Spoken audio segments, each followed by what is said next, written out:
Assalamualaikum warahmatullahi wabarakatuh. Alhamdulillahillazi hadana lihaza wa ma kunna linahtadiya laula an hadanallah. Asyhadu an la ilaha illallah wa asyhadu anna Muhammadan abduhu wa rasuluhu la nabiyya ba'da amma ba'du. Pertama dan terutama sekali, marilah kita ucapkan puji beserta syukur kita atas kehadiran Allah Subhanahu wa Ta'ala, yang mana kami dari kelompok 4 dapat melakukan presentasi yang berjudul Klarifikasi Ajaran Islam Akhlak 2. Salawat beriringan salam. Jangan lupa pula kita hadiahkan buat pucuk pimpinan umat Islam sedunia, yakninya Nabi besar Muhammad SAW. Baiklah, saya tidak akan memanjangkan kata-kata mukadimah. Langsung saja penyampaian materi pertama yang akan disampaikan oleh Angelina Wulandari. Kepada Angelina, disilakan.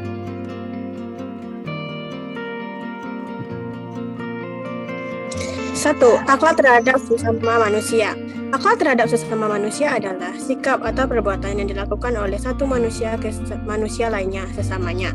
Terdapat banyak pembagian akhlak terhadap sesama manusia, yaitu 1. Akhlak bertamu dijelaskan dalam Al-Quran surat An-Nur ayat 27-29 dan menerima tamu dijelaskan dalam surat Al-Azadiyat ayat 24-28. 2. Hubungan baik dengan tetangga dan masyarakat serta ukhuwah Islamiyah dijelaskan dalam Quran Al-Hujurat ayat 10-13. Ketiga, akhlak terhadap orang yang lebih tua, teman sebaya dan orang yang lebih muda. Akhlak kepada yang lebih tua adalah untuk menghormati dan menghargai orang yang lebih tua. Akhlak terhadap teman sebaya yaitu tidak boleh merasa lebih dari orang lain. Akhlak terhadap orang yang lebih muda adalah dengan memberikan kasih sayang. Akhlak terhadap orang yang berbeda agama dibatasi dengan konteks kehidupan sosial saja sehingga muncul sikap saling menghargai dan toleransi sesama manusia. Namun, dalam persoalan akidah, agama memberikan ketegasan bahwa tidak terdapat peluang untuk melakukan kerjasama dalam hal tersebut. Hal ini sudah dijelaskan di surat Al-Kafirun. 2. Akhlak terhadap dosen. Dosen sebagai manusia yang diberi anugerah ilmu pengetahuan oleh Allah SWT. Akhlak terhadap dosen adalah A. Menjaga kesucian jiwa, sikap mental dari sifat yang kotor dengan memperbanyak ibadah, karena ilmu yang terima dari dosen adalah hakikat datangnya dari Allah Maha Suci. B. Menjaga hati dari pengaruh kekuasaan hawa nafsu, makan, minum, dan syahwat dengan selalu zikrullah. C. Tidak bersikap sombong dan sewenang-wenang terhadap dosen karena kesombongan akan menjadi tabir ilmu masuk ke dalam hati. D. Menghindari kebencian yang menimbulkan hasut, dengki yang berakibat kepada pertengkaran, perselisihan, dan permusuhan. E. Tidak bersikap diskriminatif terhadap cabang ilmu tertentu dalam hati karena ia saling berhubungan dan saling mendukung. F. Menghormati dosen. 3. Akhlak terhadap bangsa dan negara. Setiap individu bertanggung jawab atas kesejahteraan dan keadilan sosial dalam kehidupan bermasyarakat, membina hubungan persaudaraan dengan sesama manusia tanpa memandang latar belakang etis, suku, bangsa, dan agama dengan bangsa-bangsa di dunia. Akhlak terhadap bangsa dan negara meliputi musyawarah, Quran Ali Imran ayat 159, menegakkan keadilan, surat Quran An-Nisa ayat 135, amar ma'ruf nahi munkar, Quran Ali Imran ayat 104, dan hubungan pemimpin dengan yang dipimpin. Materi selanjutnya akan disampaikan oleh rekan saya yaitu Nur Hasanah Yusra. Kepada Yunus Hasanah disilakan. Yang keempat, akhlak terhadap lawan jenis. Akhlak dalam pergaulan.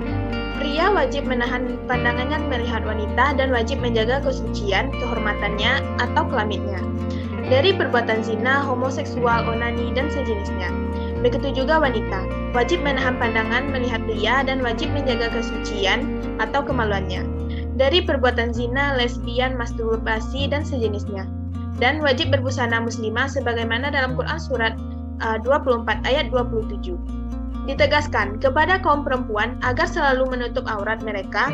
Batas aurat untuk perempuan muslim adalah selain muka dan telapak tangan, sedangkan untuk laki-laki minimal selain antara pusar dan lutut. Selanjutnya, Rasulullah SAW bersabda, "Hai Ali, janganlah sampai pandangan yang satu mengikuti pandangan yang lainnya. Kamu hanya boleh pada pandangan pertama. Adapun yang berikutnya tidak boleh." Hadis riwayat Abu Daud dan Tirmidzi. Seorang lelaki tidak boleh melihat aurat laki-laki lain, begitu juga perempuan tidak boleh melihat aurat perempuan lain. Dan tidak boleh seorang laki-laki bercampur dengan laki-laki lainnya dalam satu pakaian, dan begitu juga untuk perempuan. Hadis riwayat Muslim, Ahmad, Abu Dawud, dan Tirmizi. Yang kelima, akhlak berbusana. Akhlak berbusana bagi laki-laki adalah dilarang memakai celana pendek di atas lutut karena sekurang-kurangnya aurat lelaki adalah sebatas pusat dan lutut. Sedangkan akhlak berbusana bagi perempuan diatur oleh Allah Subhanahu wa taala dengan menetapkan batas auratnya, bahwa selain muka dan telapak tangan wajib ditutup dengan jilbab. Kata jilbab yang berbunyi jalabihinna dalam Quran surat 33 ayat 59 berarti pakaian yang lapang dan dapat menutup aurat perempuan kecuali muka dan telapak tangan. Memakai jilbab atau pakaian yang menutupi seluruh tubuh kecuali muka dan telapak tangan, itu hukumnya wajib. Adapun memakai purdah, pakaian luar atau tirai yang berjahit, dan cadar serta sarung tangan, syariat Islam tidak mewajibkannya. Beberapa persyaratan mutlak busana muslimah adalah busana yang tidak merupakan yang menampakkan kecantikan tubuh. Yang kedua, merupakan busana rangkap dan tidak tipis. Yang ketiga, longgar dan tidak sempit. Yang keempat, tidak berbau wangi-wangian yang dapat merangsang nafsu syahwat laki-laki. Yang kelima, tidak menyerupai busana laki-laki sehingga penampilannya menyerupai laki-laki. Yang keenam, tidak menyerupai busana wanita kafir.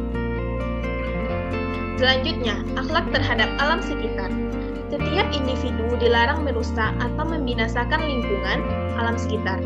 Bertanggung jawab dan menjaga atau memelihara lingkungan serta melestarikannya demi kelangsungan hidup manusia itu sendiri, dan memanfaatkan lingkungan untuk memenuhi kebutuhan hidup dan tidak merusak kelestariannya. Baiklah, sekian presentasi dari kelompok 4. Saya Nur Hasanah Yusra dan rekan saya Angelina Wulandari. Pamit undur diri. Mohon maaf apabila ada kata-kata yang salah.